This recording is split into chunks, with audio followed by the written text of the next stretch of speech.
Yeah, I pretty much always revert back to when I was a kid, whenever I'm on a bicycle.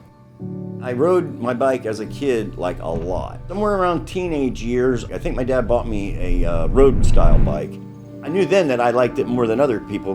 And then life moved on, high school, sports, the whole thing. And then next thing you know, I'm married and have no interest in biking. What got me back into cycling again, I had cancer at age 31. Had no pain or anything whatsoever. It was just a growth in the bottom of my foot, and it got bigger and bigger until I went and saw a podiatrist. And she said, "Oh, I've seen this before. It's a growth, and we'll take it out, stitch it up, and like within 2 weeks you'll be good to go." Well, within 20 minutes of that explanation, she was standing bedside having removed it from my foot and said, "This doesn't look good." And it turned out it was a severe childhood pediatric cancer that hit a 31-year-old man in the foot with no history. The doctors recommended that I amputate my foot with, pretty much right away, and like 9 out of 9 doctors all concurred that that was what was to be done. So it wasn't even an option at that point to try to save the foot. It was just to move on forward as best as I could after that.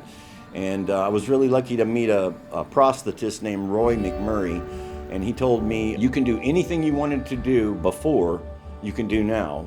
Many years went by after that, and I was around almost 41 years old. I think it was the end of 2000, and I just all of a sudden had an epiphany that I'm not doing anything physically except for pretty much watching TV and sitting on the couch and gaining weight. And I just decided one day that I'm going to go get a bicycle, and I'm going to start riding it, and I'm going to get fitter. I think I told my wife, I said, I'm going to get a bike. I'm going to get a good one, so I'm going to Walmart.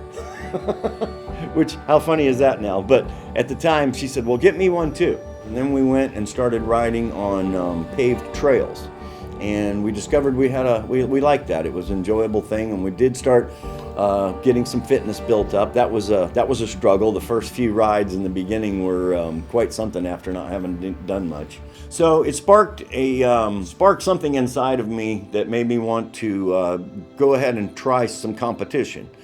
So before I did any competitions, I signed up for my first Century ride, which was back in 2013. I had real concerns about being able to finish it. I had never done a Century before. And the camaraderie and the energy that you get from people in an event like that is an amazing force that if you haven't done it, you're not aware of it. I started riding my bike more and more, if you can believe it, after all those miles that I had done. But by 2017 and 2018, I think in 2018, I had rode 16,000 miles. As much as I was enjoying it and everything, I just kind of had lost my passion.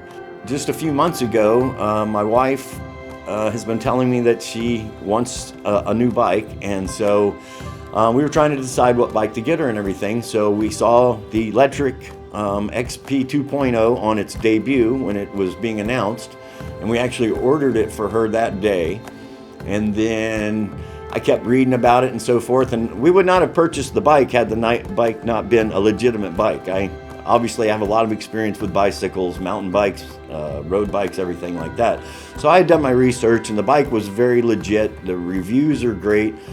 There's really no reason not to get one, so I did. I ordered her the bike, and then within 2 days, doing more analysis and checking things out more, I'm like, this isn't going to be a lot of fun with her having one and me not having one. So I ordered the bike 2 days later for me.